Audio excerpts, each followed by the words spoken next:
¿Qué día? Todos rinden, digamos, diferentes días según las comisiones, ¿no? Bueno, primero, tranquilos.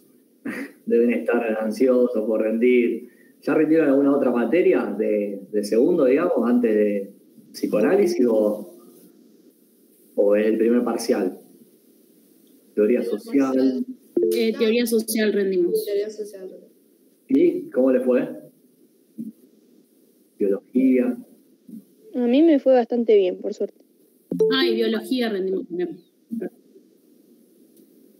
Bueno, van entrando en calor por lo menos para rendir. Estaba viendo, estábamos hablando por WhatsApp y aparecían dudas varias. Entonces con Abu dijimos, bueno, tratemos de ingresar al grupo y empecemos con el taller, aunque sea media hora antes, y que, bueno, podemos llegar hasta las 4, si es que podemos, hasta las 4 estar con el taller, despejando algunas dudas, las que podamos, y veía sobre todo que se habían trabado como la parte de la unidad en el punto del programa, en el punto F, en el punto E, sobre el problema de la representabilidad, el concepto de Wall-Ster, un representance, que son cosas que por ahí preguntan. ¿Qué más? Las alternativas de traducción, y que, bueno, inevitablemente ese concepto de representabilidad y Wall-Ster, un representance, aparece, y Freud lo menciona en el texto de La represión, cuya traducción es agente psíquico representante de la pulsión. Esa es la traducción, pero tiene diferentes posibles traducciones. Por eso yo la había recomendado, no sé quiénes pudieron leer, el texto de Carlos Curi, que es de bibliografía ampliatoria, que se llama El concepto de Wall-Ster, un representante y los sentimientos inconscientes. En ese texto, por ahí está un poquito más clara la cosa en relación a lo que le puedan llegar a preguntar. De todas formas, es un texto de lectura complementaria, ampliatoria. No le van a preguntar por qué Lacan critica la traducción de Laplanche o la traducción de Pontalis. No le van a preguntar eso. De todas formas, si a ustedes les parece, lo podemos aclarar, no hay ningún problema. ¿Por qué? En el programa dice, y las alternativas de su traducción, del concepto Wall-Ster, un representante. Las alternativas son 3. Una es la definición de Freud, que sería la agencia representante psíquica de la pulsión, ¿no? Para ser más preciso, sí, agencia psíquica representante de la pulsión, en ese orden. Si lo quieren anotar, lo pueden anotar. La otra traducción, que es la que hace Lacan, que es lo que a él también de alguna forma le permite empezar a poner la metapsicología en el orden del lenguaje, ¿no? Del significante, es representante de la representación. Y la traducción de Pontalis sería representante representativo. Es a esta traducción, a esta traducción la que se le hace la crítica. Les cuento por qué y lo que yo entendí, aunque les vuelvo a repetir que esto no creo que se los pregunten en el parcial, porque sería un proceso de elaboración por ahí un poco más complejo, que en esta instancia yo no creo que los docentes piensen que podrían dar cuenta de esa elaboración, digo. Y les aclaré en el audio de WhatsApp que no es una cuestión de subestimar la capacidad, ni mucho menos, sino que se trata de una cuestión lógica de la línea en la que fueron siguiendo el programa. O sea, es eso. La crítica que se le hace a la traducción de Pontalis es, en realidad, al representante representativo. Que sea representativo daría como si fuese un éxito de la posibilidad de que eso que se tiene que representar fue posible que sea representado, como si hubiese sido una representación exitosa. Y es lo que Freud y Lacan justamente dicen que no, que eso no sucede.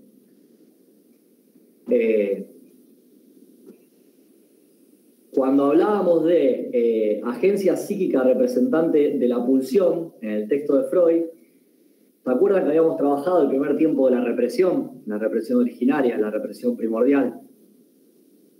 ¿Qué era lo que se reprimía en ese primer momento, en ese primer tiempo? Voy a buscar permiso, busco el agua que tengo hirviendo en la pava, un segundito. Piensen mientras.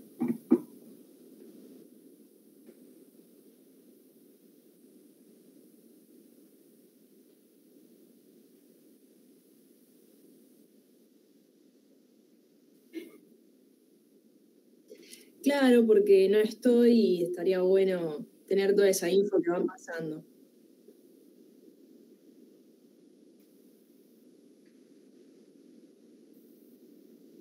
Dale, ¿lo puedo encontrar ahí en el ALDE? ¿En la página del ALDE?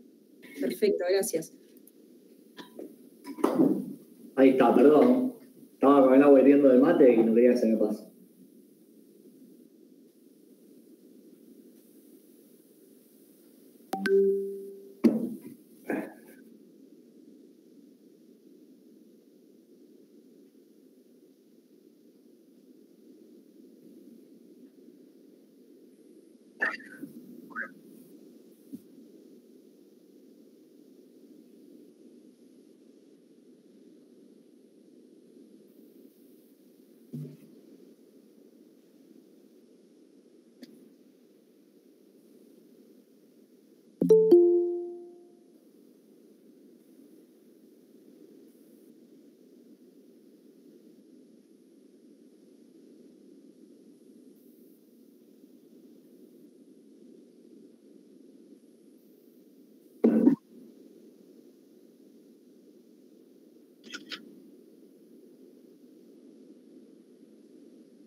En mi caso es el primer parcial escrito este año.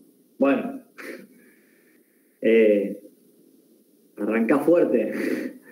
De todas maneras, le vuelvo a decir, o sea, es lo que le decía Au, tranqui, tiene instancia recuperatoria. ¿Se puede promocionar la materia o no? ¿No? Bueno, con más razón. No, ninguna materia, creo. ¿Ninguna de segundo? Mirá. Bueno, un tema a discutir. No estoy de acuerdo con eso, pero bueno, no importa. No es el momento. Vamos con lo que nos toca. Hablábamos en el grupo de WhatsApp, para aquellos que recién ingresaron, que había algunas dudas en relación al texto de la represión y sobre todo en los contenidos del programa. Yo me di cuenta que se habían trabado un poco, por lo menos la mayoría, yo estoy con el programa a mano, en relación al concepto de Volsterum representans. Creo que se dice así, creo que lo digo siempre bien. Es difícil de escribir. Au, si vos podés ahí escribirlo, encontrarlo en algún lado, ponelo por ahí para que lo puedan identificar en el texto de Freud, porque él en el texto de la represión habla de ese concepto y es un concepto que él les comentaba que él lo traduce como la agencia psíquica representante de la pulsión. para pensarlo y para entenderlo, vamos a lo más básico. O sea, vamos a empezar de lo más básico, porque si no, nos vamos a empezar a complicar la cosa y no es la idea. ¿Qué es un representante, por ejemplo? ¿Alguien se puede imaginar qué es un representante? ¿Cuál sería la función de un representante? De otra cosa.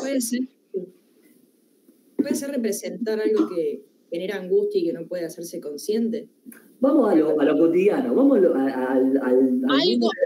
al mundo en el que vivimos, porque Freud hasta pone un Algo que ejemplo. está en lugar ocupa de mi otra lugar. cosa. Claro. Algo que está en lugar de otra cosa. Algo que, bueno, puede ser. Alguien que me representa, alguien que está en mi lugar. Exacto.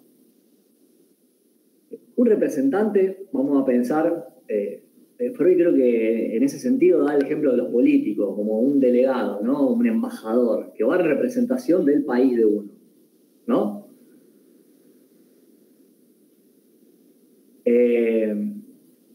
Un representante es eso, o sea, alguien que tiene la potestad de tomar, digamos, la voluntad de un otro y llevar adelante diferentes acciones, lo cual en la acción concreta le daría justamente la posibilidad de representación.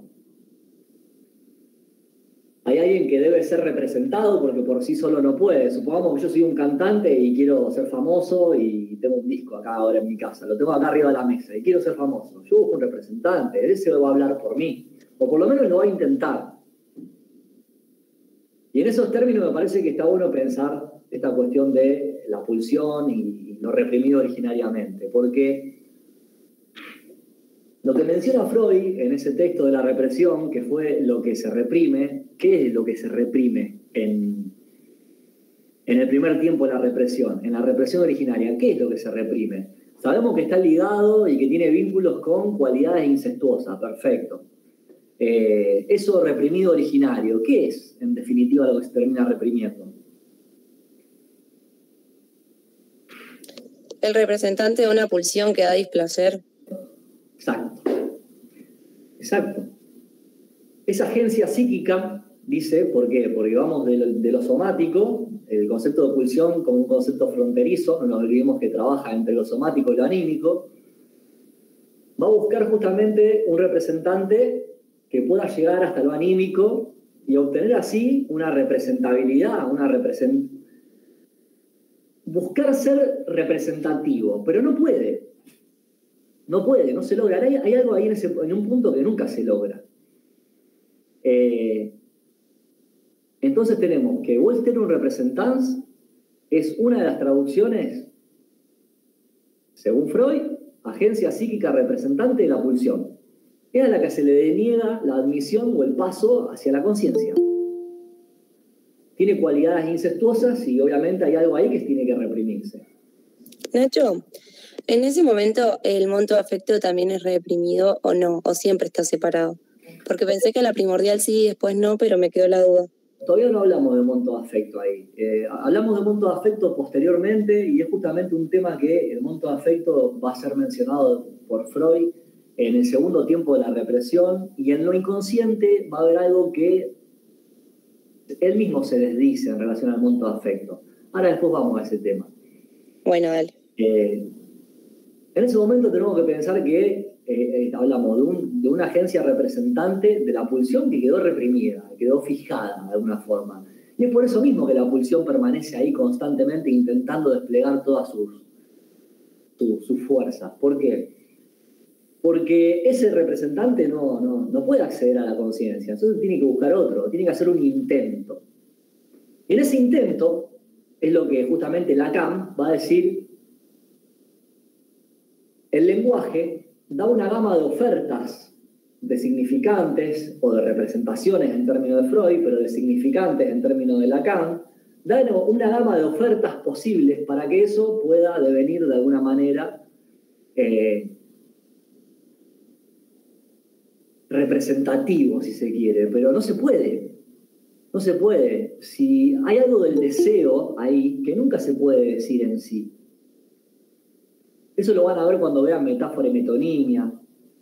La imposibilidad de decir lo concreto, ¿siempre uno dice algo de más o nunca llega a decir lo que quiere decir de una forma justa?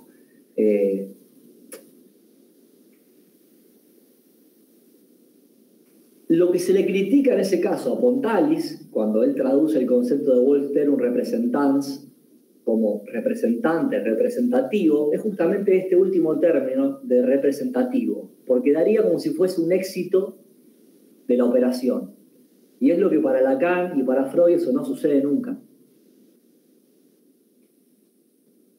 Entonces, por eso digo que este concepto de Voltaire, un representans, es importante, tiene 3 traducciones posibles, y justamente es esa agencia psíquica representante de la pulsión que va a quedar ahí reprimida. Y la pulsión va a intentar todo el tiempo, la pulsión va a existir ahí justamente por eso reprimido, va a existir ahí. Sabemos después de un segundo tiempo de la represión, que tiene que ver ¿por qué? Porque un aparato psíquico sabemos que también se va estructurando a lo largo del tiempo, se va desarrollando, el yo se va a tener que ir constituyendo. Y en ese segundo tiempo de la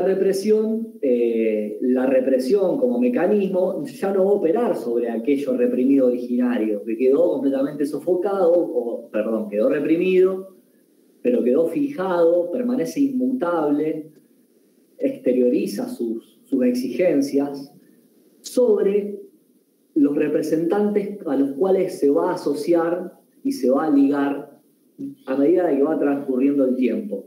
Sobre esos representantes va a operar el mecanismo de la represión, que es el que conocemos en el segundo tiempo como la represión propiamente dicha.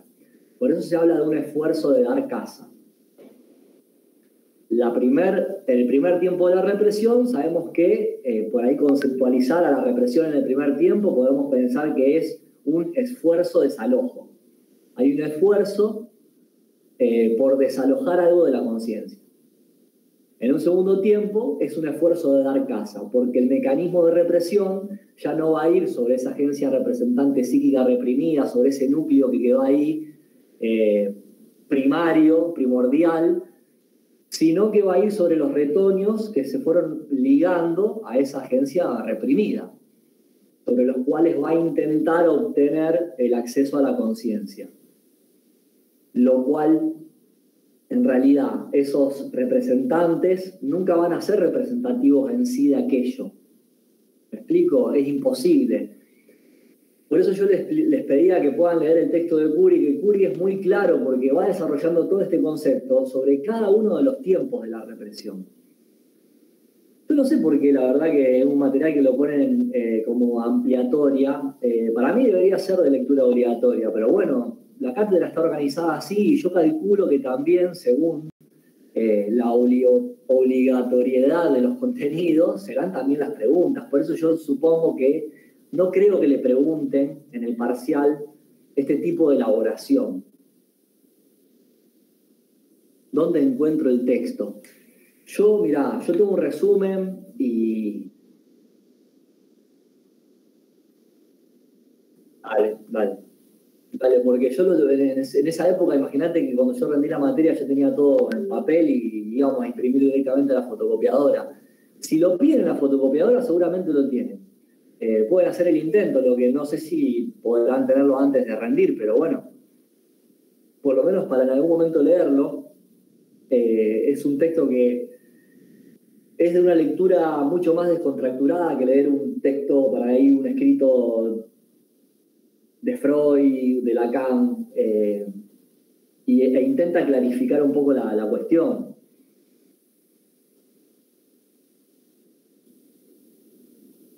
¿Qué mecanismos operan en cada tiempo de la represión? ¿De dónde sacaste esa pregunta? ¿Por qué suponés que operan mecanismos diversos en cada tiempo de la represión? Hola chicos, ¿cómo andan? Hola. No, yo leía una pregunta que hizo una compañera en el grupo y dijo que en uno era repulsión, puede ser, y atracción. Y yo nunca lo entendí así. Entonces digo, por lo menos en un tiempo. Entonces digo, Es lo que estábamos hablando justamente recién, esto de que en el primer tiempo es un esfuerzo de desalojo. Hay algo que tiene que ser desalojado de la conciencia. Ese es el mecanismo. ¿Ahí te referías a atracción? Atracción es en el segundo tiempo. ¿Por qué? Estamos. Porque el mecanismo de atracción es constantemente ejercido, porque la represión es atracción, desalojo también. Hay algo que permanece ahí en lo inconsciente reprimido, que constantemente está intentando atraer, está como alerta, intentando atraer algún representante, alguna representación que pueda servirle, que pueda servirse para poder obtener su paso a la conciencia. Entonces, por un lado tenés el mecanismo de atracción y por el otro lado tenés el mecanismo de desalojo. Y al mismo tiempo, en el proceso de represión, suponiendo que la represión fracasa, la contrainvestidura, que es justamente la herramienta quizá también de la que se sirve la represión, esa contrainvestidura que opera sobre el monto de afecto, porque ahí ya estamos hablando de los retonios, de lo reprimido, ¿no? Esos famosos retonios son representaciones ligadas a un monto de afecto. Entonces, la represión, a través de la contrainvestidura, va a actuar tanto sobre las representaciones como también sobre el monto de afecto. La contrainvestidura no solamente hace de que la representación sea desplazada, sino que al mismo tiempo le otorga la investidura que antes tenía esa representación a otra. O sea que de alguna manera también colabora para que el mecanismo de represión, cuando fracasa, también fracase. Si pensamos en un síntoma, pensamos en un caso de histeria, por ejemplo, una fobia, una histeria de angustia, pensamos como una represión fracasada, ¿no? Cuando habla del retorno de lo reprimido, en este caso una represión fracasada que no pudo ser exitosa y que retorna a modo de síntoma, la contrainvestidura produce un desplazamiento de la representación, pero al mismo tiempo colabora mientras persigue, mientras va reprimiendo, como si fuese una sombra, como un arquero, ¿viste?, que sale a achicar la jugada. Mientras va reprimiendo justamente esa representación, también hace una transferencia del monto de investidura preconsciente de esa representación a otra. ¿A cuál otra? A una que pueda ser inofensiva, a una que pueda devenir consciente o que tenga acceso. No sé si me explico.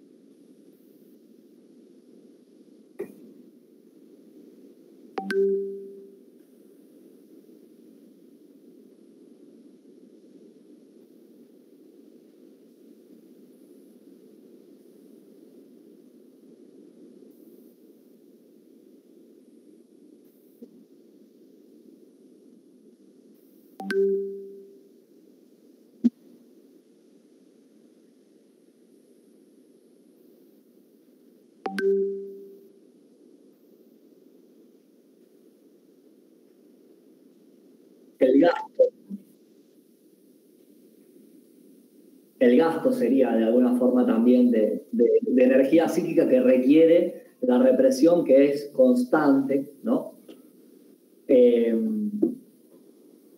Habías dicho algo, Mau, hace un ratito y yo me había traído un recuerdo, pero bueno, se me borra ahora.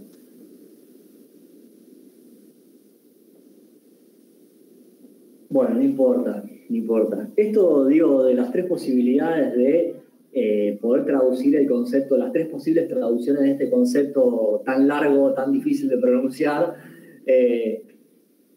tiene que ver con que también da lugar, dentro del recorrido de la materia, también da lugar a que puedan empezar a trabajar ustedes a Lacan después en relación al significante y al cuerpo. Porque Lacan, si hay algo que piensa justamente es que somos un cuerpo que fuimos arrojados a un lenguaje. Y Lacan piensa que el inconsciente está estructurado como un lenguaje justamente.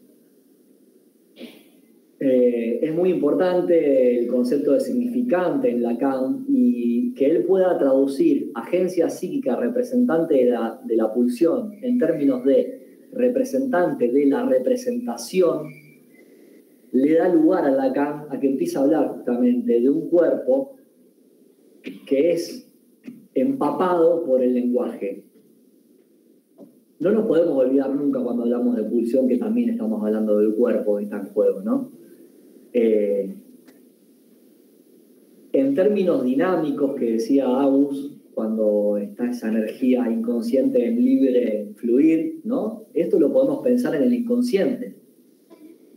Busca ligarse.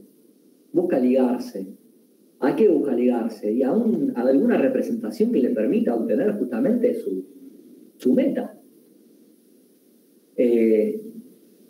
En términos de la conciencia, en la otra instancia, esa energía ya no va a estar en libre fluir, sino que va a estar fijada, se va a encontrar fijada. ¿A través de qué? De los mecanismos secundarios, porque es propio de eso, el mecanismo secundario, el pensamiento, la coherencia, no sé si el razonamiento, todo lo que tiene que ver con la cualidad de la conciencia, ¿no? El principio de realidad, ahí está. Esa energía que en el inconsciente va a estar en constante fluir y va a estar libre ahí dando vueltas, en el inconsciente va a permanecer ya fijada a una representación.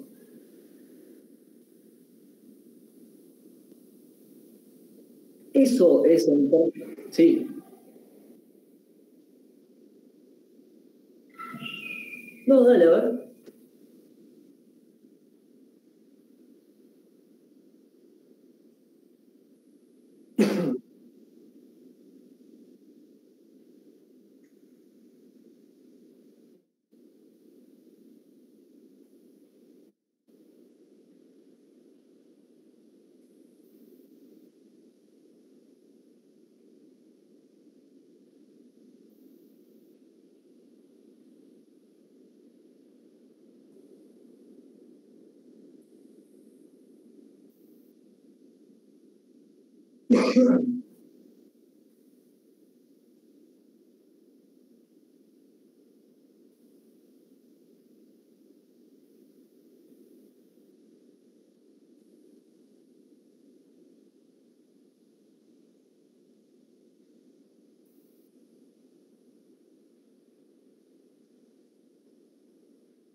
Claro.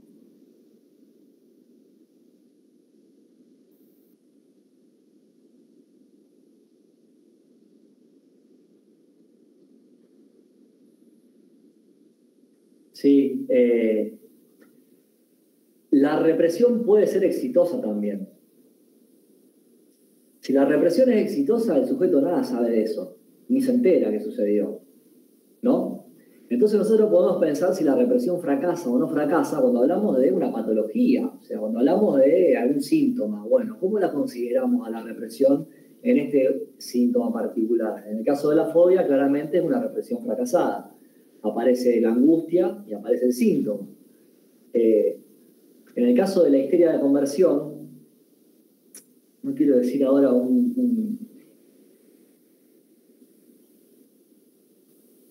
lo que decía Agu es que, claro, el sujeto se muestra indiferente a lo que le pasa, realmente no entiende y no aparece ese monto de angustia, no exterioriza angustia en sí, pero aparece afectado a un órgano. Entonces, si yo no me equivoco, en ese sentido se considera parcialmente exitosa en ese caso. O sea que nada garantiza de que no pueda volver a aparecer un retoño o algo de ese síntoma. Entonces es lo que decía Agu, si no hay nada que la garantiza, es parcialmente, por el momento. En el caso de esa patología, de la histeria de conversión, Después, cuando la represión es exitosa, o sea, no le van a preguntar, ¿la represión es exitosa o fracasa? No, probablemente le puedan preguntar el concepto de la represión a modo general. Ustedes tienen ahí para desarrollar y para ser dulce. Porque, sí.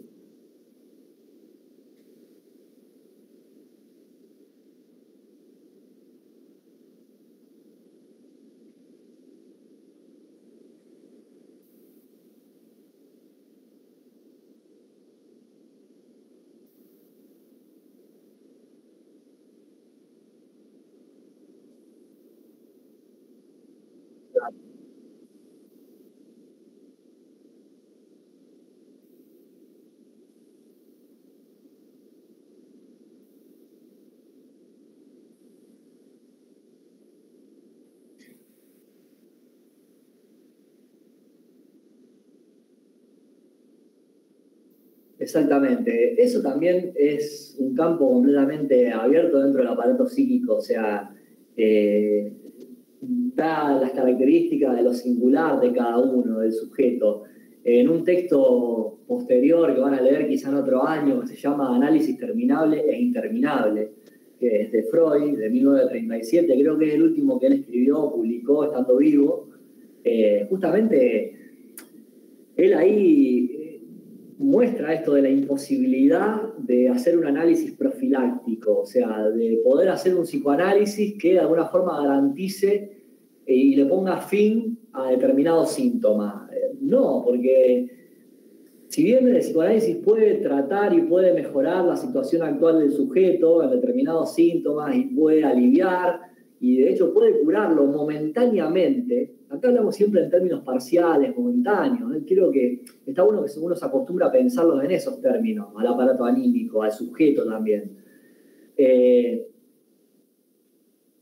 Nada garantiza de que dentro de 2 o 3 meses el sujeto no pueda volver a enfermar. Creo que en algún momento alguien preguntó, ¿todos somos neuróticos? Y justamente ahí encontramos otra respuesta también vinculada a esta discusión, digo, o a esto que traemos acá, que tiene que ver con que en realidad uno en la neurosis es considerada una posibilidad de enfermar. Uno es susceptible a enfermar de una neurosis, uno no es constantemente neurótico.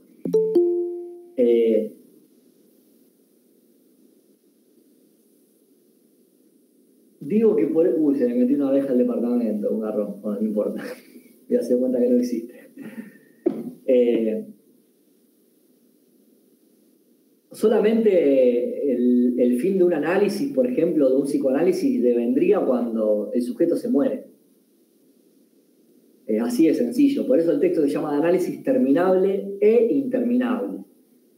De hecho, en ese texto, Freud va a decir que el análisis termina cuando se encuentra con el tope de lo que el sujeto está dispuesto a decir y que tiene que ver con un punto que está vinculado a la castración.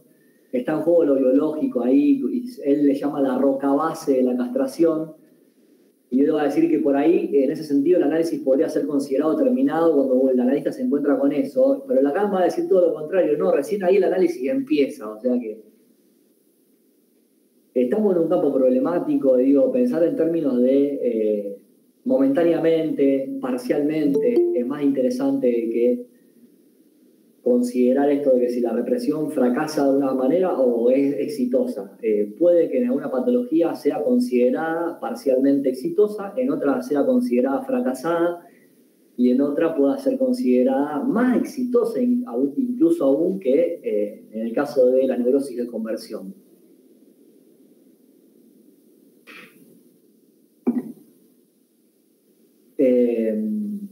También había visto que algunos incluso habían retomado en las preguntas de WhatsApp del grupo las diferencias entre el aparato anímico de la carta 52 y la diferencia entre el aparato anímico de la interpretación de los sueños. Había alguien que había preguntado y que decía que no lograba entender cuáles eran las diferencias de cada una. Quienes se animen y puedan empezar a decir cuáles fueron las diferencias que recuerdan o que fueron encontrando en los textos y lo escriben acá, joya. Nos tomamos 3, 4 minutos, así yo descanso de hablar también. Y vemos qué es lo que va apareciendo, a ver si si se pudieron ir quedando con algo.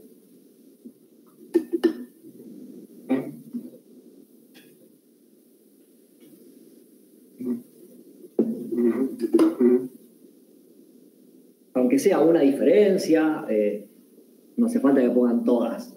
Cualquier cosa. Que alguien pueda aportar una, aunque sea.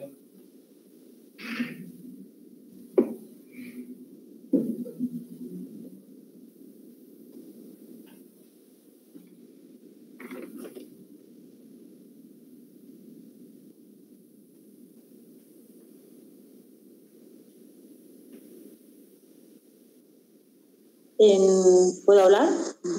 Sí, claro. Hay un silencio y ya que no puedo hablar. En Carta 52 el movimiento es progrediente y en la interpretación de los sueños es regrediente. Así, simple.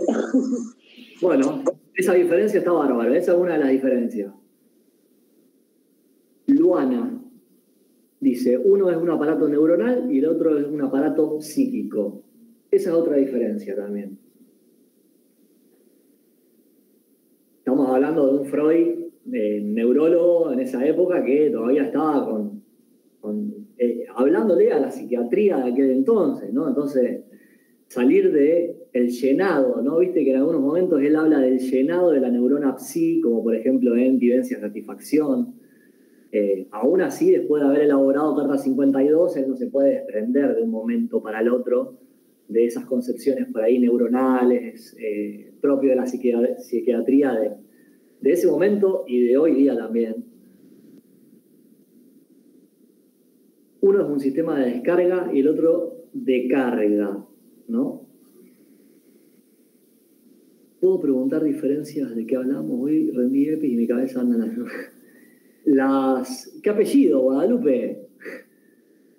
Las diferencias de las que hablamos son de el aparato psíquico que había elaborado Freud en Carta 52 y el aparato psíquico que había elaborado Freud en la interpretación de los sueños. Eran dos modelos diferentes, en dos momentos de Freud también distintos.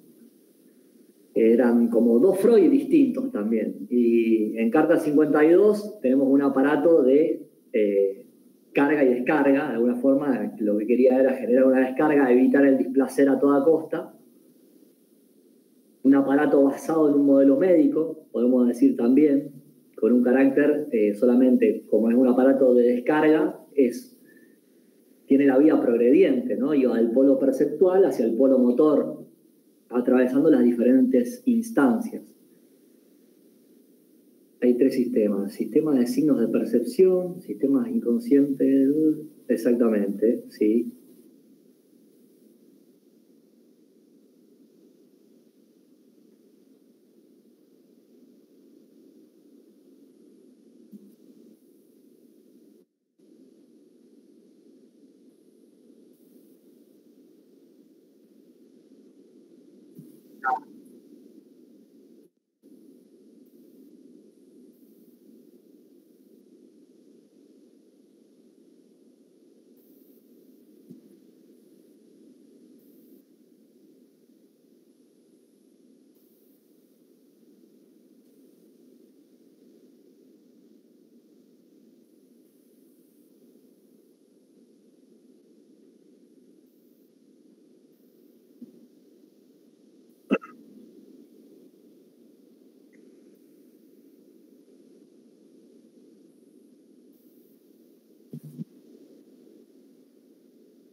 Claro, ahí Agus Martínez decía sistema de signos de percepción. Si en el aparato de carta 52 encontramos signos de percepción, ¿qué encontrábamos que situaba Freud en el modelo de la interpretación de los sueños, en ese aparato anímico? Porque había un concepto que de alguna forma reemplazaba estos signos de percepción, que tienen una función específica que él le va a otorgar, ¿no? En el modelo de carta 52 él no hablaba de esa función todavía.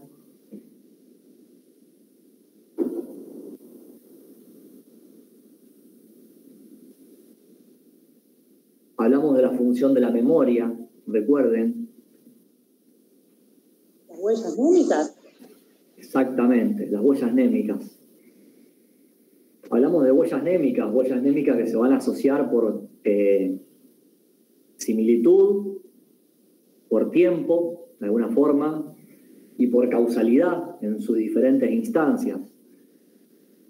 Es un aparato también, a diferencia del de carta 52, que tiene tendencia a la regresión.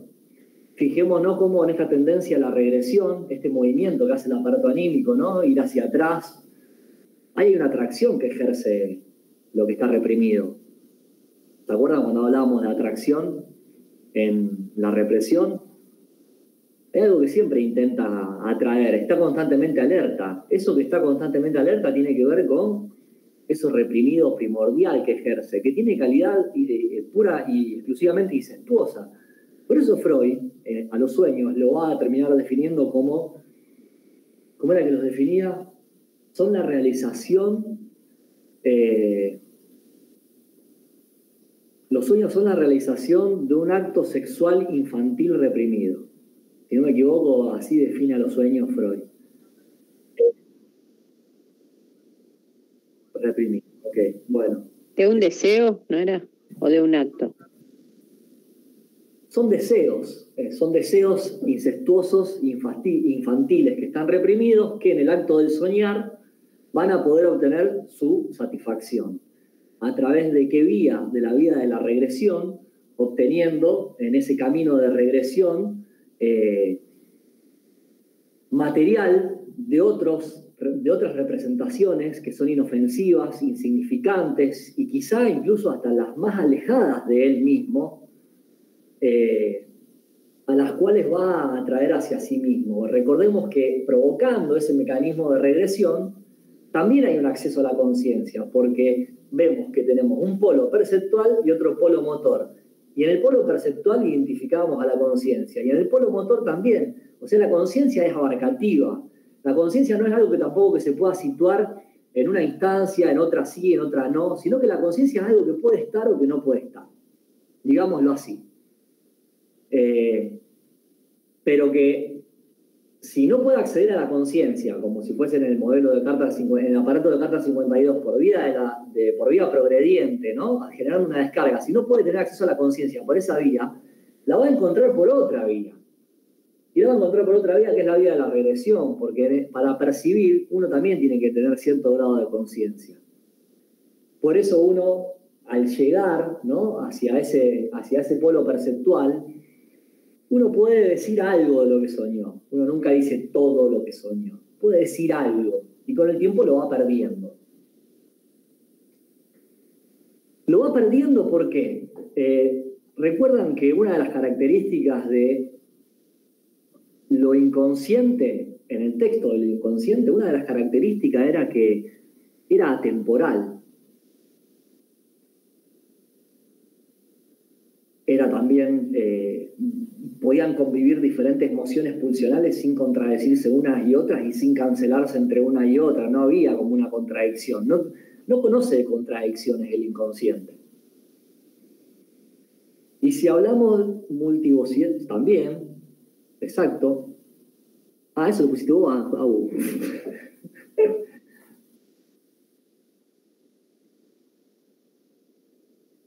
Claro. Bueno, pero esta cualidad atemporal de lo inconsciente, fíjense cómo cuando se pone en juego lo temporal, que uno empieza a decir el sueño, ¿no? Cuando vos empezás a contarlo, una vez que te despertaste, empieza a jugar, se empieza a perder. Fíjense cómo en el análisis justamente también pasa eso. Uno pone en juego las palabras y empieza a ser consciente algo de lo inconsciente, algo que está ahí, que lo puede empezar a ver, y es justamente dándole ese espacio temporal, hace de que pierda su potencia. Ese ejemplo está bárbaro para poder pensar esto de lo inconsciente como una de las características, ¿no?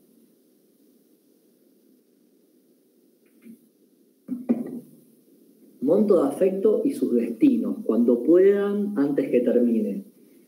Noelia, eso está en el texto de la represión también. Y el monto de afecto, lo que decía Freud, que puede experimentar diversos destinos. Puede quedar completamente sofocado y el sujeto nada saber de eso. Puede salir a la luz de forma cualitativamente coloreado, si no me equivoco. Y había... de manera diferente, ok. Y había un tercer... En angustia. Y puede mudarse en angustia, ahí está. Vamos a poner el ejemplo de que se muda en angustia. ¿Cuál es el caso de que el monto de afecto se muda en angustia? ¿En dónde sitúa Freud en la represión? ¿Cuál es el ejemplo que da? ¿Alguien se acuerda de eso? La fobia, ¿sí? ¿Cuál era el nombre del caso? No se lo van a preguntar, pero para ver si... De Juanito. Caso de Juanito. No, Juanito... Lobos, el de los lobos. El de los lobos, exactamente. Juanito también tenía una fobia igual, así que es genuino que te confundas ahí con ese caso, porque también hay una fobia en Juanito, pero producto de otra operación psíquica.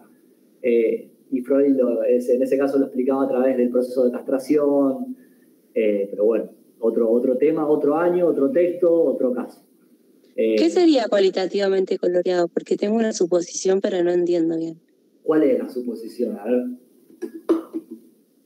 Y como esto de que sale siempre de una manera disfrazada, como si fuese otra cosa, como parecido a la fobia, de una manera como sustitutiva, tal vez. Cualitativamente coloreado implica eso, justamente. Ponerle color a algo que es oscuro. Vamos a pensarlo así. Distinto.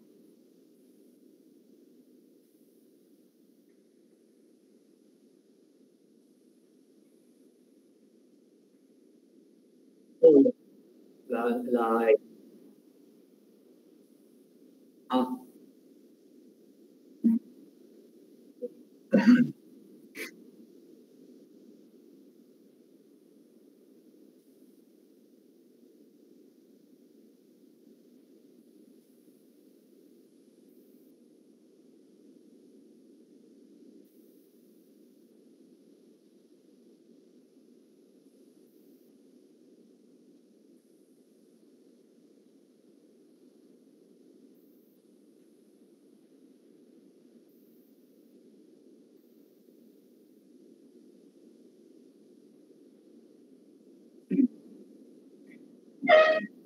Exacto.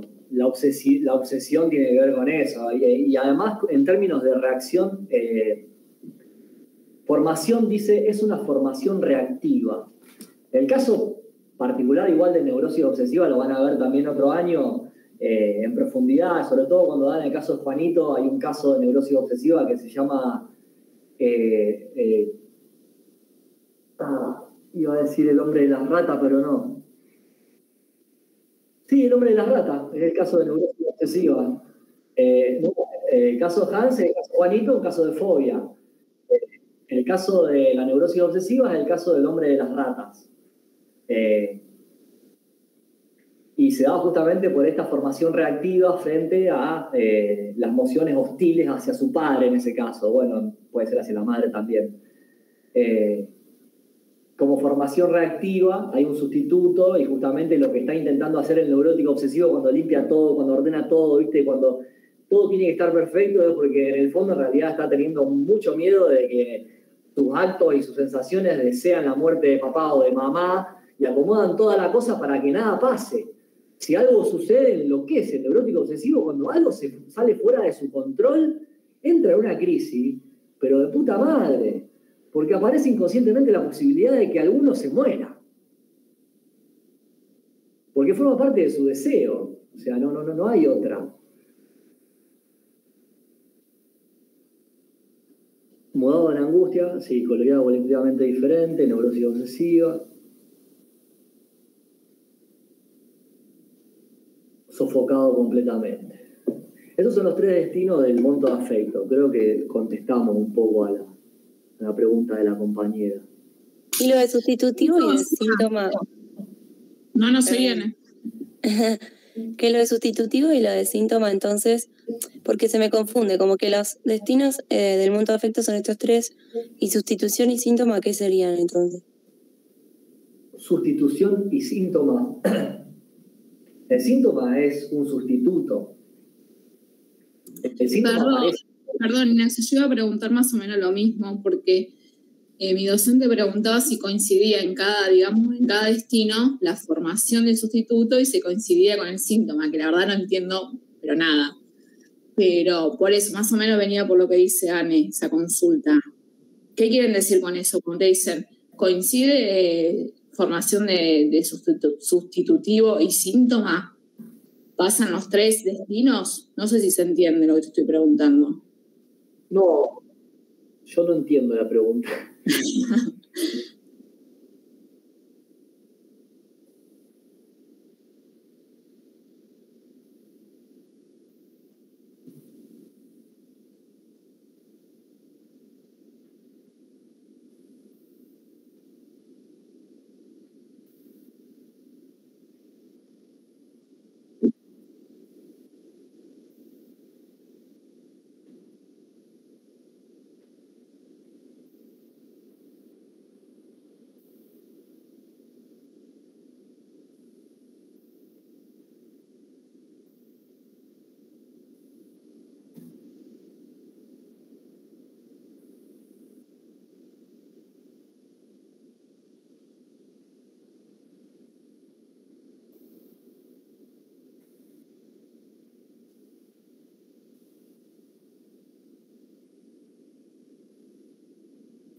Está claro igual que esa neurosis obsesiva deja exhausto a una persona. Freud en uno de los textos lo llama como un penar estrafalario. Queda completamente desgastado, producto de esa formación reactiva, que lo que quiere es justamente evitar la muerte del padre o de la madre.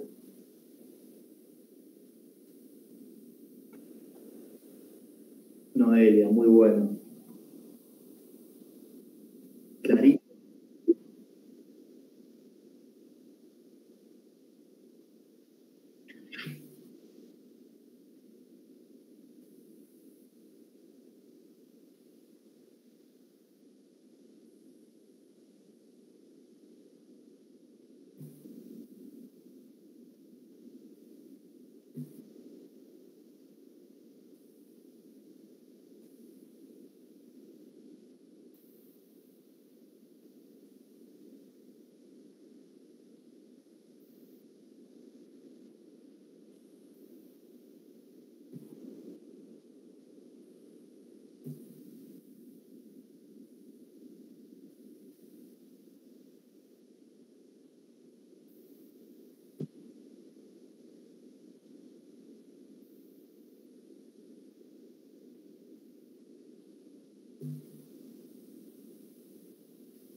Yo estoy viendo si quedó algún contenido por fuera. Después habíamos hablado también de introducción del narcisismo, porque estamos haciendo como un repaso general, en realidad veo que estamos como yendo un texto al otro y esa era un poco la idea de hoy, de que puedan ir despejando algunas dudas en lo que podamos y ustedes pregunten, no sé. Me iba a preguntar cómo se sienten para rendir. La respuesta ya la sé, obviamente. Se sienten todos mal. Nadie se siente bien para ir a rendir psicoanálisis, pero eso nos pasa a todos y les pasa a todo el mundo.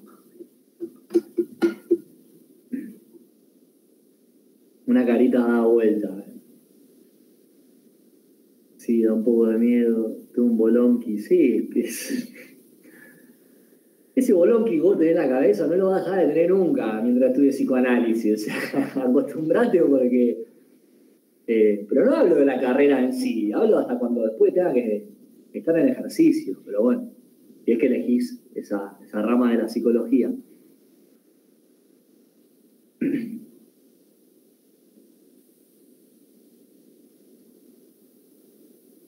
La tópica del imaginario la revisaron porque entré medio tarde de la CAM. A ver, la tópica del imaginario. No la revisamos, o sea, la vimos al comienzo. Que si no me equivoco...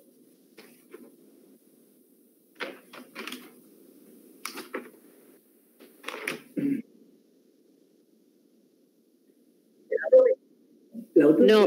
Claro, eso es estallido del espejo, ¿no? Estallido del espejo. No, eso me parece que no entra. Algunos sí. ¿Algunos sí? Bueno. Depende del profe, creo. A mí me toman todos Freud, ponele, pero a mí ni siquiera me toman la carta 52 y a otros sí. Bueno, ¿a alguien le toman el estallido del espejo, la tópica del imaginario? Ahí preguntaron. ¿Tienen alguna duda sobre eso? No hay problema, se contestan ahora. Nosotros pensamos que entraba hasta la introducción del narcisismo, pero vamos con la tópica, no hay problema.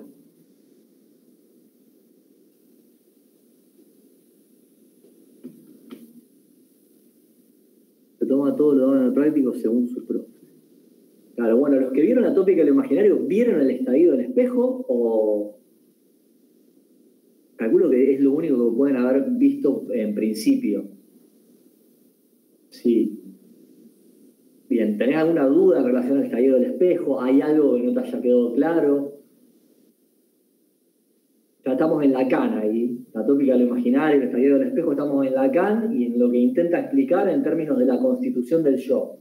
Él va a decir la constitución del yo-ye, pero es la constitución del yo, vamos a pensarlo así. ¿Alguien más, aparte de Fidel, que haya, no que tenga duda, pero que haya dado la tópica de lo imaginario o el estadio del espejo?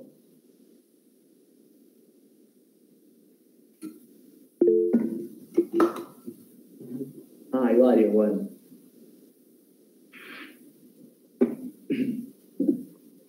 El estallido del espejo estaría bueno poder presentarlo acá, pero de todas formas, sin la presentación, porque no lo... Con Lemmer entra sobre el narcisismo, los dos narcisismos, el ideal del yo ideal. Bueno, eso, ideal del yo y el yo ideal está dentro del texto de introducción del narcisismo. Después, si quieren, le damos también una mirada a eso. Pero vamos con la tópica de lo imaginario, de introducción de Lacan al estadio del espejo. Lo que intenta explicar Lacan con esa metáfora que él utiliza, ¿no? con ese esquema del estadio del espejo, es la conformación del yo, ¿no? Desde un principio. En ese sentido, Lacan va a esquematizar una especie de espejo cóncavo, así, como esférico, sería como un círculo, bueno, pero solo la mitad. Imagínense que ustedes pueden ver un espejo así, ¿no? Como si fuese una cuchara. Bueno, va a poner un cono donde va a ubicar un ojo. Por un lado va a haber un florero puesto arriba de una caja, y abajo de esa caja va a haber un ramillete. ¿Qué es lo que va a decir Lacan? Que el ojo, si está bien ubicado, donde tiene que estar, puede lograr, a través de una buena posición, puede ver en el espejo cóncavo, puede lograr ver una imagen en donde las flores están puestas adentro, o sea, la imagen acá que se va a traducir va a ser que las flores están puestas dentro del florero. Lo que representa el florero, o sea, el jarrón que él dibuja en ese estadio del espejo, es el cuerpo. Lo que representan las flores son las pulsiones. O sea, lo que está intentando explicar Lacan es cómo el yo se va a constituir. Chao, Guadalupe, de nada. Lo que va a intentar explicar es cómo se intenta constituir el yo. ¿Qué quiere decir? Cómo se van a empezar a encarnar las pulsiones dentro del cuerpo. Y es lo que va a decir que va a ser a través de una imagen. Al principio del texto va a hacer una comparación con los animales, que también ven una imagen. No hay yo en un comienzo. La criatura nace y no hay yo constituido. Hay un yo que tiene que ser constituido. Y antes de la constitución o de que se empiece a constituir ese yo, lo primero que hay es una imagen, que es la imagen que el otro nos devuelve. Esa imagen que el otro nos devuelve, que nos muestra cómo caminar, cómo se expresa, que nos mira, que nos cuida, es la imagen del cuidado materno, la imagen del cuidado paterno, la imagen de un otro como necesaria. Acá vamos a ver también lo que Freud decía en vivencias de satisfacción, la acción específica del otro, o sea, como condición. En Lacan, él va a tratar de esquematizar esta situación y va a decir que antes de que haya un yo, hay solo imagen. Y solamente la cría de hombre, la cría de humano, el animal, ese recién nacido, ese pedazo de carne que llora a los gritos así, va a poder empezar a constituirse y va a poder empezar a encarnar las pulsiones en su propio cuerpo a partir de una imagen que un otro le devuelve. Esto tiene que ver con un concepto que tiene que ver con la alienación del yo. O sea que el yo se constituye alienado de sí mismo. Porque la imagen que toma de sí mismo, la forma en la que puede el niño empezar a pensarse a sí mismo, viene dada de un otro. No es propia. Se apropia de eso, pero no le es propia, es de un otro. O sea que el niño se empieza a pensar a partir de cómo el otro se le presenta y a partir de cómo el otro también lo ve. Cómo el otro lo trata, cómo el otro lo mira, cómo el otro camina, cómo el otro le muestra de una forma. Y esto lo compara con los animales, y él va a decir que nosotros somos, dentro del reino animal, somos prematuros. Entonces ahí va a introducir el concepto de fetalización. Nacemos de forma prematura, somos los únicos animales que nacemos a los 9 meses y tenemos mucho tiempo de gestación, pero que cuando nacemos no sabemos caminar y demoramos casi un año en poder hacerlo. Y que necesitamos de un otro durante un periodo completamente extenso para poder sobrevivir. A diferencia de una cebra, por ejemplo, que nace y si no camina en el mismo día, es abandonada. Ese mismo día empieza a caminar y se vale por sí misma. Empieza a pastar, come. Toma la imagen de la cebra madre para poder hacerlo. Lo mismo lo hace la criatura. Pero luego va a decir que en ese sentido, el humano da un paso más. Da otro paso. Y ahí va a ubicar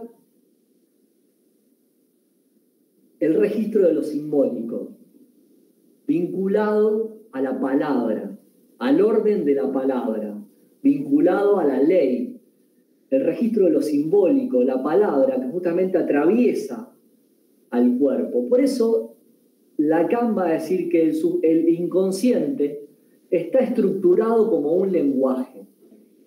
Previo al orden de eso simbólico, ¿no? Que tiene que pasar un tiempo para que pueda captar la palabra, previo al orden de lo simbólico, hablamos de un registro que es lo imaginario. Entonces acá tenemos dos registros, lo imaginario, lo simbólico, que en la articulación de eso imaginario, que es la imagen del otro, la fantasía de lo que uno puede hacer con la imagen que el otro le devuelve, la constitución de su propio cuerpo, en la articulación de eso imaginario con lo simbólico, va a poder construir lo que Lacan va a llamar lo real.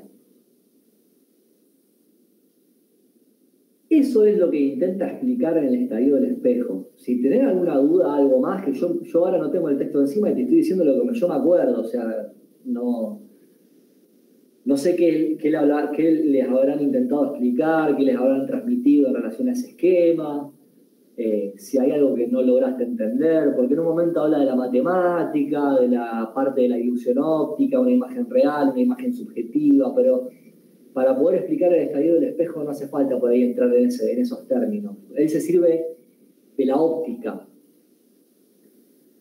Hagan este ejercicio. Agarren una cuchara en su casa, mírense en la cuchara, no se van a poder ver en la cuchara en un simple posicionamiento de la cuchara. Muévanla hasta que encuentren su rostro. Cuando ustedes encuentren su rostro en la cuchara, se van a dar cuenta que el rostro de ustedes va a estar dado vuelta. ¿Qué quiere decir? Que en el esquema que él sitúa, al dar vuelta, al poner las flores para abajo y el jarrón para arriba, la imagen que va a devolver va a ser justamente un jarrón con flores. Y esa imagen que capta ese ojo en ese esquema es la imagen del otro para Lacan. Y es a partir de esa imagen que puede el niño encarnar las pulsiones que están ahí sueltas como libres, ¿no? Cuando recién nace, las pulsiones están como desorientadas, están por fuera del cuerpo. Ni siquiera puede ordenar el dedo y metérselo en la boca. No puede agarrar, no puede coordinar los movimientos. El nene llora y hace todo un movimiento completamente extraño. Llora de pura angustia y de necesidad. De a poco, con la imagen del otro, va a ir pudiendo mejorar y coordinando los movimientos, va a ir mejorando los movimientos, va a ir pudiendo encarnar las pulsiones dentro de los movimientos de su propio cuerpo. Va a haber una coordinación.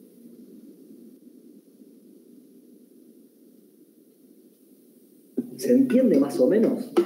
La importancia acá de Lacan ya, fíjense, de lo imaginario, lo simbólico, en la constitución de lo real. Y cuando hablamos lo simbólico, ya entramos en un campo de Lacan en relación al significante, que vamos a ver más adelante. Yo si leyeron hasta el estallido del espejo, yo perfecto, pero no creo que hayan llevado más que eso, porque tiene que haber sido alguien que haya hecho magia, algún docente que haya hecho magia por el tiempo, pero...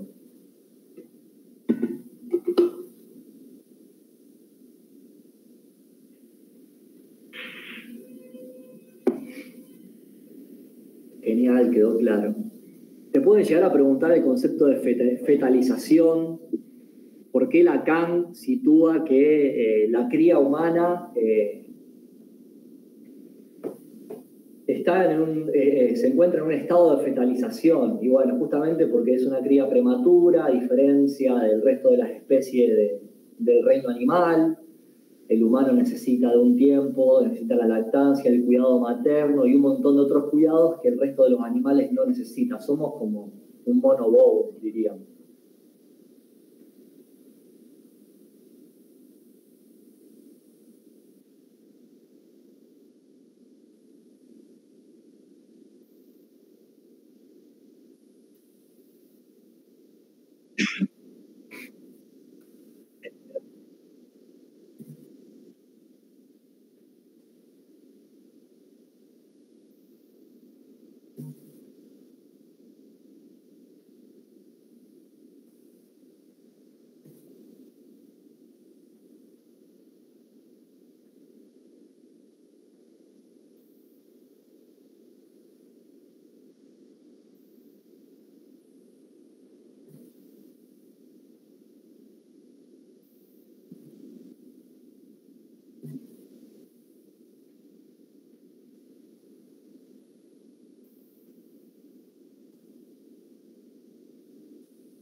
Estaba leyendo con lo que puso Sol de Paoli, por eso no te estaba escuchando, perdón.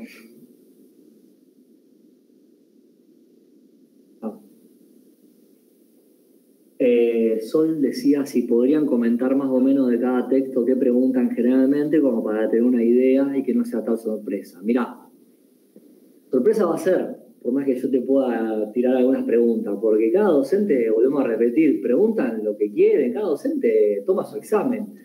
Y fíjate que cada comisión llegó a dar distintas cosas. Algunos llegaron hasta el estallido del espejo y otros no. Probablemente aquellos que llegaron hasta el estallido del espejo algo le puedan preguntar. Desarrolle el estallido del espejo según Lacan. La importancia de la imagen del otro según Lacan. Desarrolle la metáfora del florero y el jarrón según Lacan. No sé, me imagino un montón de preguntas. Definir represión. Definir narcisismo según Freud. Poder desarrollar alguna de las vías a través de los cuales explica el concepto de narcisismo, los 3 tiempos de la represión, desarrolle, ¿qué más? Diferencia entre el aparato... ¿Cómo? Exactamente, también. ¿Podrían explicar algo de narcisismo? Sí, porfa. Sí, claro. ¿Lo leyeron el texto? ¿Pudieron leerlo?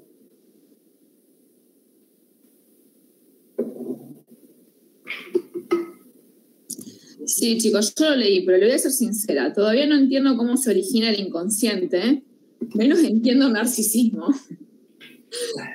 Pero bueno, nada más bueno que toma algunas... Aparte tampoco tengo el vocabulario, que Freud para su estudio sobre el narcisismo toma algunas cuestiones y bueno, por lo menos yo tuve que estudiar el primero y el segundo punto, que era, no me acuerdo ya, tengo un quilombo, pero bueno, un poco, si pueden puntear por ahí. Bueno, introducción al narcisismo, él empieza... conceptualizando. Había una compañera que había duda, creo que en WhatsApp, justamente con ese tema, que él empieza conceptualizando a narcisismo según la psiquiatría de ese momento, y es el concepto del cual va, de alguna forma, a refutar, el cual va a intentar rescatar, o sea, va a tratar de rescatar el concepto de narcisismo de esa forma de conceptualizarlo. ¿Que cuál era? ¿Cómo lo definía la psiquiatría de aquel entonces a una persona narcisista? Era toda aquella persona que podía tratar a su propio cuerpo, así como trataba a los objetos amados del mundo exterior. Algo así era la definición que él da en un comienzo, de lo que sería un narcisista, ¿no? Pero le voy a terminar diciendo de que en realidad el narcisismo es un concepto de que a él le va a ser útil para su teoría de la libido, lo va a incorporar en su teoría de la libido, porque se da cuenta en la observación clínica de que el narcisismo forma parte de la constitución sexual de todos los seres humanos. En el texto dice de los hombres, de todos los seres humanos. Forma parte del proceso regular sexual de todos los seres humanos. En ese sentido, él va a decir que para imaginarnos un narcisismo, o la imagen de un narcisismo primario sobre todo, porque él sitúa dos narcisismos diferentes, uno primario y uno secundario, pero él va a poder diferenciar el secundario primero pensando el primario. Piensa la imagen de un narcisismo primario como aquella que tienen los pueblos originarios, con ese sentimiento de magia, de omnipotencia, de poder generar, de poder realizar actos que modifiquen la naturaleza, como si fuese que tienen poderes de actuar sobre otra cosa. Una sensación de omnipotencia, ¿no?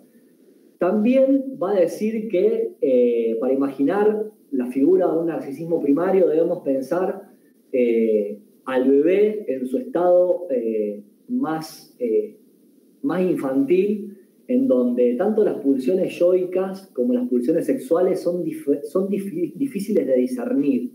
¿Qué quiere decir? Es un momento en el que no existe ninguna pérdida, en el que el bebé es tratado como su majestad, dice, en donde hay ganancia absoluta casi, no hay pérdida, todo lo que quiere el bebé lo tiene. Es en ese momento de narcisismo primario en el que Freud también va a poder introducir un nuevo concepto que es el yo ideal. Es el yo ideal, ¿no? No hay pérdida, ahí estaba todo bárbaro, todo bien, andaba la cosa genial. El bebé es egoísta, obviamente, es egoísta. Lo único que quiere es alimentarse y quiere, además de alimentarse por sobre la alimentación, quiere obtener satisfacción, quiere tener placer, y lo quiere ya, y no le importa al otro. En relación a eso, él va a definir al narcisismo como un complemento libidinoso de la pulsión, un complemento libidinoso inherente a la pulsión de autoconservación. Esa es la definición que él va a dar de narcisismo. Está en el texto, la definición.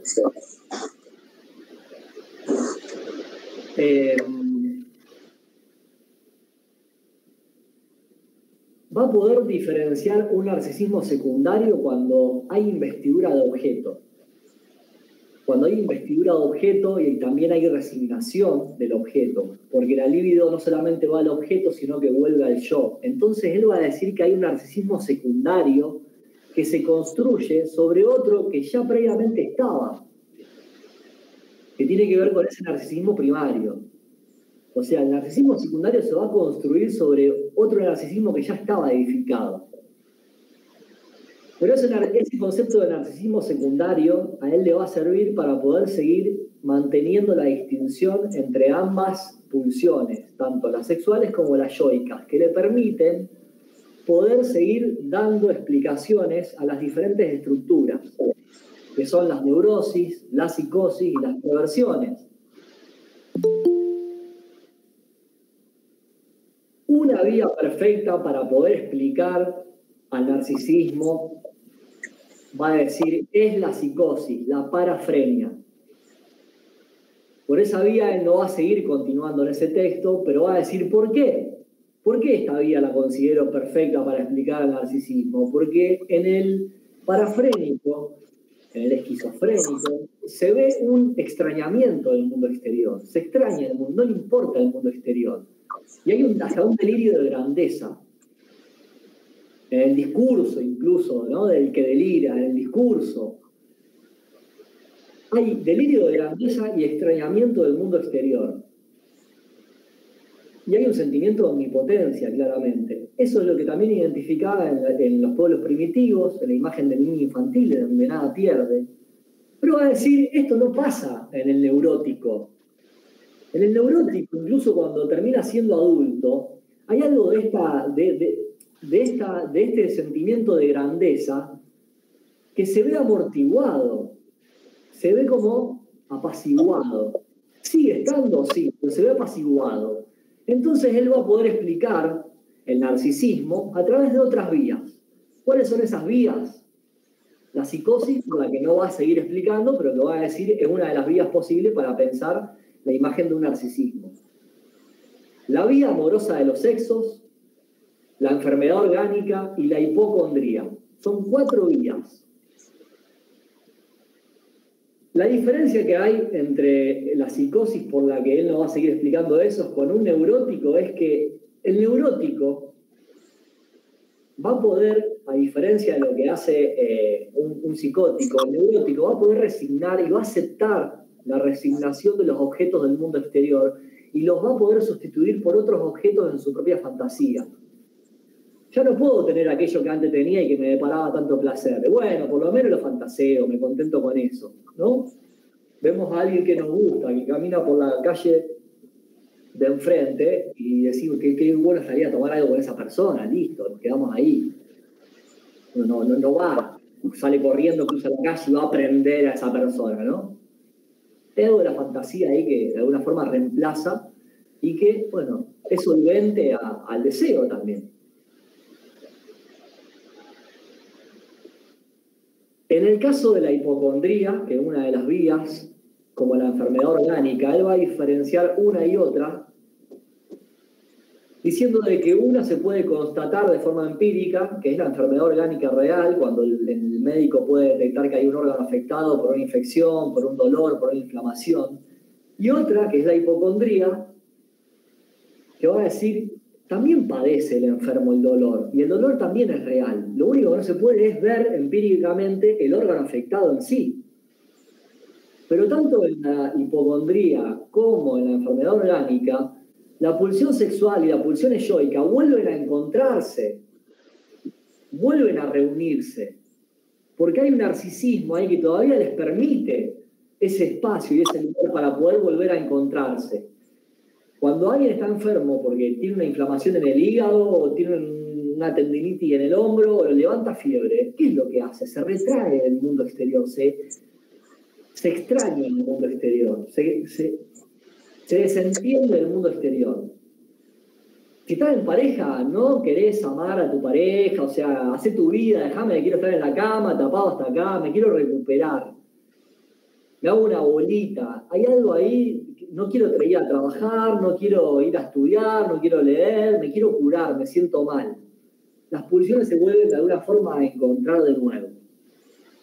Cuando el enfermo está recuperado, las pulsiones vuelven de alguna forma, se vuelven a poder diferenciar más fácilmente.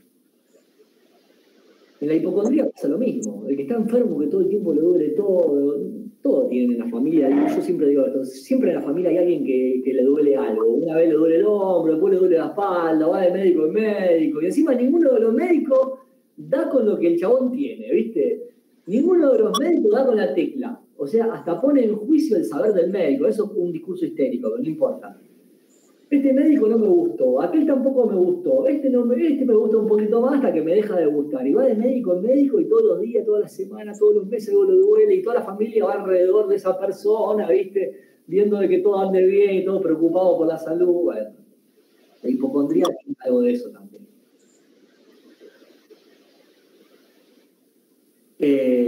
Y después está la vía amorosa de los sexos, en donde él va a decir, por esta vía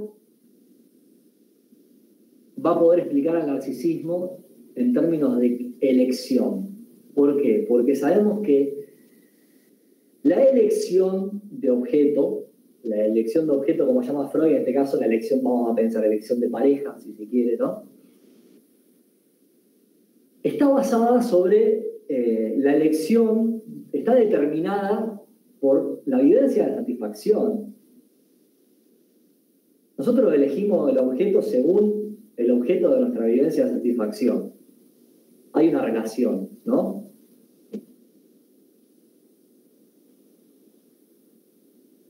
En la vía amorosa de los sexos, la que él llama elección por apuntalamiento, va a decir que es la vía, entre comillas, normal, la que elige a la persona de su pareja como al padre o la madre.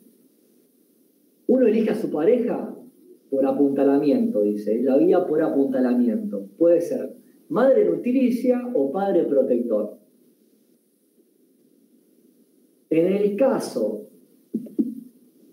de la elección narcisista de objeto, va a decir que en la elección de objeto se produjo una perturbación. Producto de una perturbación, el sujeto no va a elegir a la madre o al padre en la imagen de otra persona, ¿no? No va a haber una relación en ese sentido, sino que va a elegir al objeto según la persona propia. Es una elección de tipo narcisista. Según la persona propia es según yo. También puede ser según como una vez fui, según ese yo ideal. Según como quisiera ser yo, según el ideal del yo. O una parte de mí mismo, que en ese sentido puede ser una hija o un hijo o un hije, algo que aparezca del cuerpo de esa persona. Sabemos que los hijos suelen ser una extensión del propio cuerpo de los padres, generalmente, ¿no? Es un poco eso. Cuando él explica y dice que hay algo de ese delirio de grandeza, de ese sentido de omnipotencia, que en el adulto vemos amortiguado a diferencia del infantil, él va a decir que eso es producto del mecanismo de la represión. La represión parte del yo siempre, y en ese sentido Freud en ese texto sitúa de que el yo ejecuta el mecanismo de la represión por respeto hacia sí mismo, porque ya estamos en un yo constituido que tiene que dar respuestas a las exigencias de un mundo exterior, pero también a las exigencias internas, de esto de lo pulsional, ¿no? De este yo ideal que permanece ahí. Todos tenemos, es la famosa frase, todos tenemos un niño adentro. Se escucha constantemente. Todos tenemos un niño adentro. Listo, perfecto. Bueno, ¿qué es ese niño adentro que todos tenemos? Ese niño adentro que todos tenemos es ese yo ideal. Ese niño que intentamos recuperar, que es imposible, porque para eso se perdió hace mucho tiempo, pero que todo el tiempo intentamos recuperar. Y digo que ese yo ideal no se va a contentar con que sus satisfacciones se vean obstruidas por las exigencias del mundo exterior que pone sus condiciones. Porque ¿quién se cree que es el mundo exterior para ponerme sus condiciones? Entonces el yo lo que hace es negociar con ese yo ideal. Y va a erigir dentro de sí mismo un ideal del yo. Un ideal de ese yo ideal. De ese yo ideal primero. Va a haber un ideal del yo. Y ese yo ideal, infantil, vamos a llamarlo así, se va a contentar con el cumplimiento de ese nuevo ideal del yo, que podríamos pensarlo como una instancia superior. Acá tenemos tres aspectos que en ese texto lo va a situar, que es yo ideal, no hay pérdida, narcisismo primario, un bebé, el yo como una organización que empieza a constituirse, ¿no? Que ya tiene su potencia y que tiene que negociar con esas exigencias internas del yo ideal y que al mismo tiempo constituye el ideal del yo. El yo, nosotros vamos a tener sentimientos de nosotros mismos y vamos a saber cómo estamos actualmente si podemos dar cumplimiento, si podemos dar cumplimiento a ese yo ideal o no. Si nosotros no alcanzamos a cumplir ese yo ideal, vamos a tener una mala imagen de nosotros mismos. Probablemente nuestros sentimientos de nosotros sean pobres. Pueda aparecer baja autoestima, seamos personas dependientes. Es muy probable porque no hayamos cumplido con ese yo ideal y sentimos que estamos en deuda. Ese yo ideal tiene que ver con el discurso de ese otro. Ese yo ideal tiene que ver con la palabra paterna, fundamental. Porque si actuó la represión, Actuó la palabra paterno o la palabra materna. Actuó la represión que partió del yo. Ese yo ideal es constituido a partir de la palabra paterna y materna. A ese yo ideal, con el tiempo, se le van a ir sumando un montón de otras personas, que pueden ser tíos, primos, gente adulta, la imagen de un ídolo, el profe de matemática o la profe de matemática de la secundaria, de la primaria, un médico que alguna vez me trató bien. Son ideales, ¿no? Son ideales a alcanzar, ideales, modelos a seguir. De esa forma yo tengo que ser. Si yo no logro ser de esa manera, es muy probable que yo no tenga un sentimiento de mí mismo acorde a esas exigencias, seguramente me esté sintiendo mal. El sentimiento actual va a ser pobre.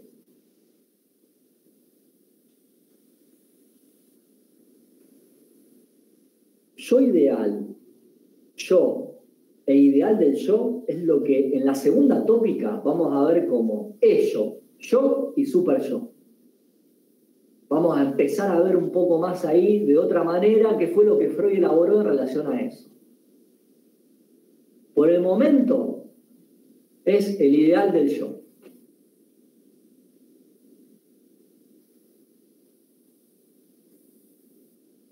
¿Cómo se constituye el ideal del yo? A partir del proceso de represión por una identificación primera.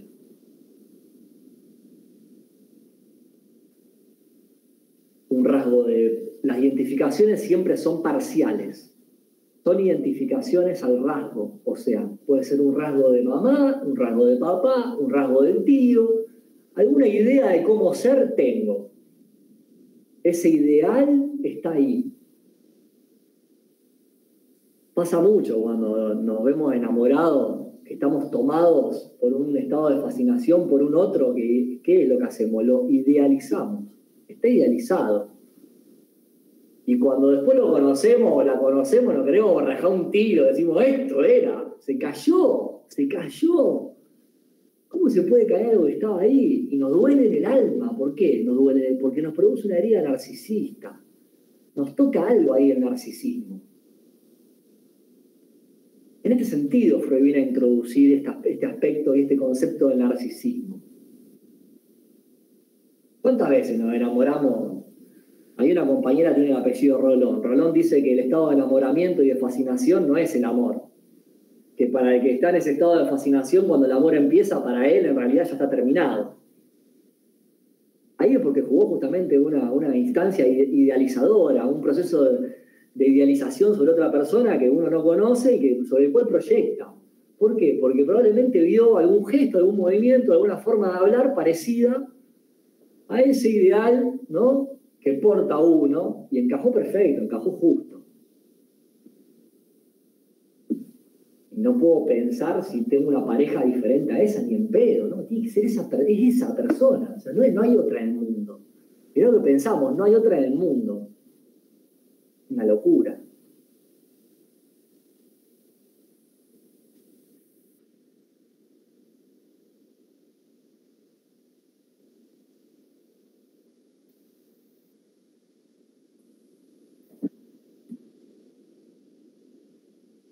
Una vez atravesado el proceso de duelo, uno puede pensarlo de esa manera.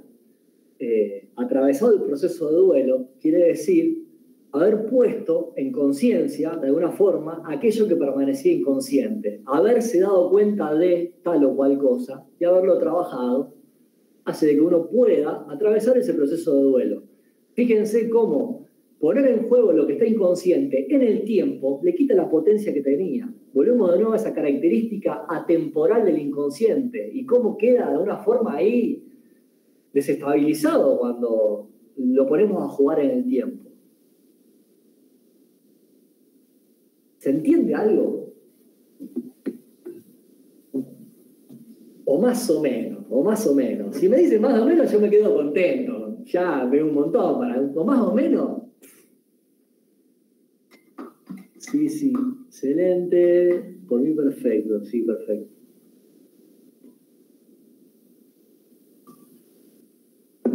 Bueno, son las 4:10 y Agu tiene psico.